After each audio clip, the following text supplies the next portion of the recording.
Ce qui s'est passé dans ce pays au cours des 30-40 dernières années, c'est ce que des chercheurs ont appelé la lepénisation des esprits. Et moi, je rajouterais la lepénisation et la zémoïsation de la vie politique et médiatique. Voilà ce qui s'est passé. Cette dissémination profondément anti-républicaine qui vise à pointer du doigt, qui vise à stigmatiser, qui a instrumentalisé, y compris des drames. Est-ce que la République a besoin d'être défendue aujourd'hui? La République, les institutions, la nation.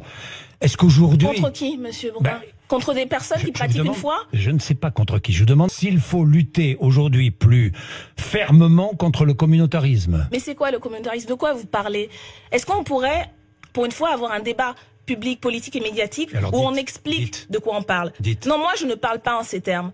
Moi, je défends les idées républicaines. Je défends le programme de la France insoumise, où nous disons qu'il faut faire France de tout bois. Oui, il faut défendre les services publics. Pour moi, les services publics, c'est la laïcité, ardemment. Oui, oui. Écoutez, j'ai été la coordinatrice du programme de la France insoumise, qui fait partie de cette tradition républicaine qui défend la laïcité. Mais quelle laïcité? Quelle idée de laïcité? Ça aussi, c'est un débat. C'est un débat républicain. C'est un débat qui traverse ce pays depuis plus d'un siècle.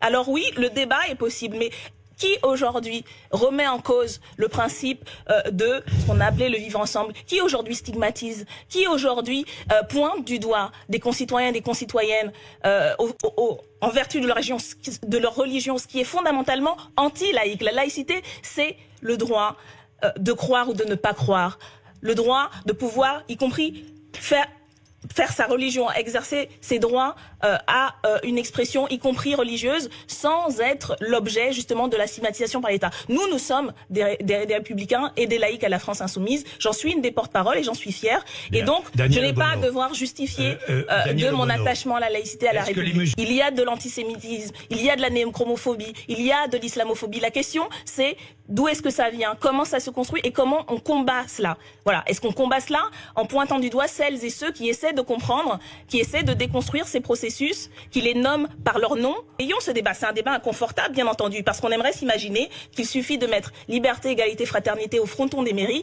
et que ces principes sont actualisés. Non, ce n'est pas vrai. Si on doit, vous parliez tout à l'heure, est-ce que la République est en danger ou la laïcité? C'est un combat permanent et notamment un combat contre ces discriminations. Moi, je ne refuse pas le débat. Je n'ai jamais refusé le débat. C'est tout le contraire. Depuis que je suis militante, depuis que je suis à l'Assemblée nationale, demandez à n'importe lequel de nos collègues de la majorité, notamment, ils vous diront, nous pensons que à la France insoumise, le débat, y compris le dissensus, est nécessaire. Mais les procès qui me sont faits, ce ne sont pas des débats, ce sont des attaques, ce sont des injures, ce sont des falsifications, des déformations. Combien de fois on m'a sorti comme vous un extrait de ce texte que j'ai écrit et qu'on a réduit et qu'on a déformé? Ne mélangez pas tout.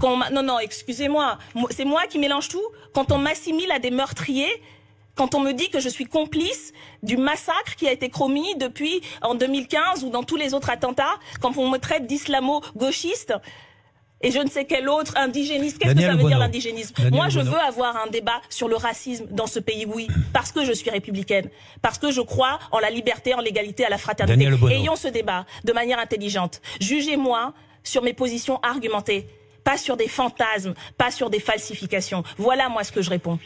Oui.